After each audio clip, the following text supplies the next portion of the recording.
यहाँ पर उपस्थित हमारी मुख्य सचिव महोदय, हमारे प्रमुख सचिव वन विभाग के हमारे गुप्ता जी और सभी आए हुए सभी हमारे गणमान्य अतिथिगण, सभी विभागों के सभी अधिकारीगण, जिलों से भी आज इस कार्यक्रम में जुड़े हुए सभी अधिकारीगण, सभी कर्मचारीगण, मैं सबसे पहले तो आज बड़ा ये हमारे लिए एक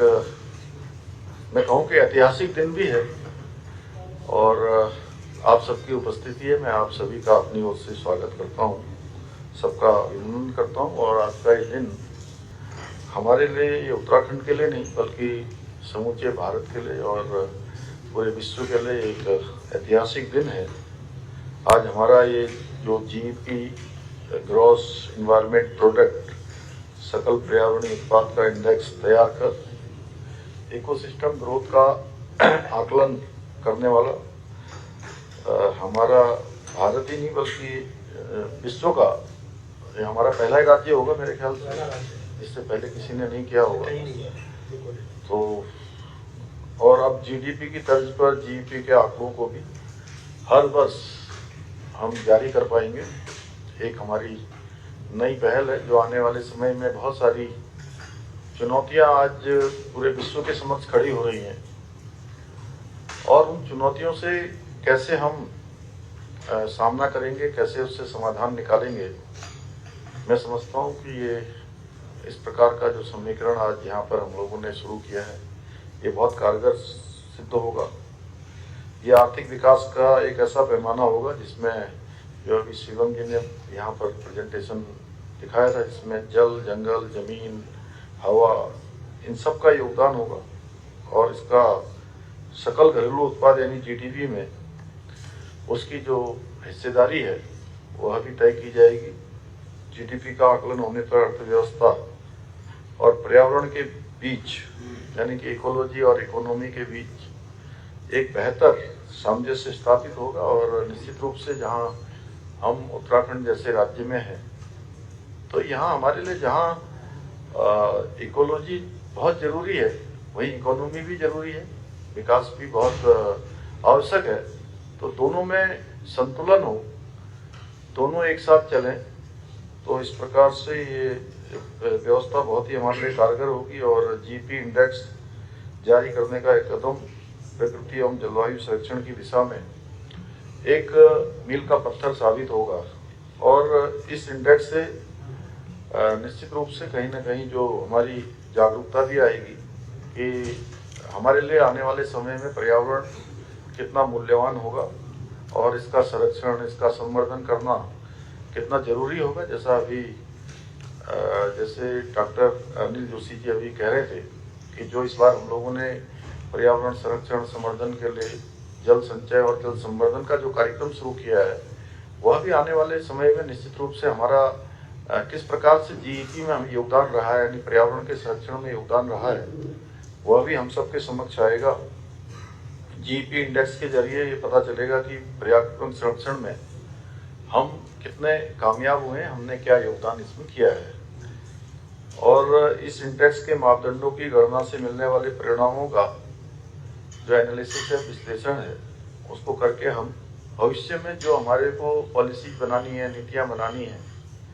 वो उसके जो टारगेट है उन टारगेटों को भी तय करने में काफ़ी मदद मिलेगी। हमारा प्रदेश प्राकृतिक संसाधनों से पूरी तरह से समृद्ध है, जहाँ हमको इतनी सारी हमारे यहाँ पर 12 महीने बहने वाली नदियाँ हैं, हम वनों से आच्छादित हैं, पर्वतों से आच्छादित हैं और हिम ग्लेशियरों से आच्छादित हैं। तो निश्चित रूप से ये हाईली सेंसिटिव इकोलॉजी वाला राज्य भी है जिसका हमारा लगभग 71%, 71 ये सुबोध भाई ये कुछ बड़ा है, 71% हमारा वन क्षेत्र है और इसलिए ये भी जरूरी है कि इसका संरक्षण बहुत हमारे लिए आवश्यक है और हमारी सरकार भी प्रकृति एवं जलवायु संरक्षण के लिए पूरी तरह से हम प्रतिबद्ध हैं, संकल्पबद्ध हैं कि हम इसका संरक्षण और संवर्धन दोनों करेंगे हम वर्षा जल के संरक्षण के लिए। आज बहुत सारे उस पर काम कर रहे हैं, जैसे तालाबों में जाल खालों, नालों, अन्य प्रकार के जल स्रोतों को फिर से उनको रिचार्ज करके योजनाबद्ध तरीके से काम कर रहे हैं। सारा के माध्यम से भी अनेक ऐसे जल स्रोत हैं जो सूख गए हैं, या बहुत सारे जो विकास के कामों के कारण से भी, कहीं सड़कें बनी हैं, कहीं कोई और एस्टेब्लिशमेंट हुआ है, उसके कारण से भी बहुत सारी जगह पर जो हमारे स्रोत थे वो सूख गए हैं। आप सभी देखते होंगे, मैं बार बार कहता हूँ, और सच बताऊँ तो मुझे मेरा बचपन उस समय जरूर मुझे बहुत ज़्यादा याद आता है, जिस समय मैं पहाड़ों में चढ़ता था, कभी जाता था बस से। आयु 8-10 वर्ष की रही होगी, 8-10 वर्ष से भी कम की, लेकिन स्मरण में है 7-8, 5, 6, 7 साल का।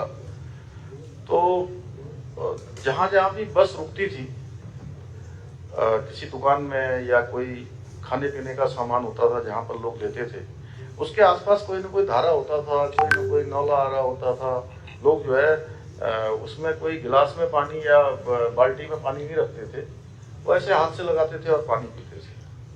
अब मैं देख रहा हूँ कि एकदम से जो है उसमें बहुत कमी आ गई है। और अगर पहले की तुलना में अगर ये समय मैं समझूं कि लगभग 40 साल पहले का है, तो 40 सालों में इसमें कितनी न्यूनता आ गई है। अगर परसेंटेज में लें तो मैं समझता हूँ कि 20% भी अब जो है वो नौले, धारे, वो स्रोत, गाड़, गधेरे धीरे धीरे कम हो रहे हैं। तो कहीं ना कहीं हमको इसमें काम करना होगा, और कहीं पर जल स्रोतों पर अतिक्रमण है तो उसे हटाकर जल स्रोतों को दोबारा से पुनर्जीवित करने की दिशा में भी हमको काम करना होगा। प्रकृति संरक्षण, वायु की गुणवत्ता को सुधारने के लिए हमें काम करना होगा। और पिछले दिनों हरेला में इसी अभियान को आगे बढ़ाते हुए हमने एक दिन में 50 लाख पौधे रोपण का लक्ष्य लिया था, और कल मिलाकर करोड़ों का हमने अभियान लिया है। इसमें इस वर्ष अनेक संस्थाओं को भी और अनेक स्कूल के हमारे विद्यार्थियों को भी शामिल किया है। और कुल मिलाकर यह अभियान केवल सरकार का अभियान न रहे, यह अभियान जन जन का अभियान बने, उस दिशा में एक प्रयास किया गया। और ये हमारी अभी शुरुआत हुई है, 2 दिन पहले ही हरेला हुआ है, और पूरे माह भर रक्षाबंधन तक वृक्षारोपण का कार्यक्रम हमारा तेज चलता है। मैं आज आप सबसे यह भी कहना चाहता हूँ कि इस ओर भी हमको विशेष रूप से ध्यान देना है कि जहाँ हम इतने महत्वपूर्ण कार्यक्रम के लिए यहाँ पर उपस्थित हैं, वहीं आने वाले समय में जो भविष्य की चुनौतियाँ हैं, जिस प्रकार से आज टेम्परेचर बढ़ा है, पिछले साल की तुलना में इस साल जिस प्रकार से एकदम से तापमान ऊपर हुआ है, और ये इसी गति से बढ़ता रहा तो वो दिन दूर नहीं है जब जीवन दुर्भर हो जाएगा, वो सामान्य नहीं रह पाएगा। और ये आने वाली पीढ़ियों के लिए भी हम सब लोगों का कर्तव्य भी बनता है, हमारी जिम्मेदारी है कि हम निश्चित रूप से इसमें काम करें। इसमें जहाँ सरकार के द्वारा कई सारे कार्यों में आगे बढ़ा जा रहा है, काम किया जा रहा है, और आज राष्ट्रीय स्तर पर भी जो सरकार के द्वारा काम हो रहा है उसकी सराहना हमको मिल रही है। आप सबको पता है अभी पिछले दिनों नीति आयोग की जो रेटिंग आई है, उस रेटिंग में सस्टेनेबल डेवलपमेंट गोल्स इंडेक्स में उत्तराखंड ने पूरे देश में पहला स्थान प्राप्त किया है। इससे ये पता चलता है कि राज्य में जो विकास की योजनाएं और औद्योगिक गतिविधियों के प्रसार के बावजूद भी हम अपने पर्यावरण इकोलॉजी सिस्टम को सुरक्षित रखने में पूरी तरह से सफल हुए हैं, और हमारा इकोलॉजी और इकोनॉमी दोनों एक साथ बढ़ रही है। और अब जीडीपी का आकलन करने के साथ ही हम प्रकृति और जलवायु के संरक्षण की दिशा में भी संरक्षण की दिशा में अब हम सब आगे बढ़ रहे हैं। एक हमने नया स्टार्ट किया है, और मुझे पूरा विश्वास है कि जीडीपी इंडेक्स निश्चित रूप से जो हमारा सकल पर्यावरण उत्पाद के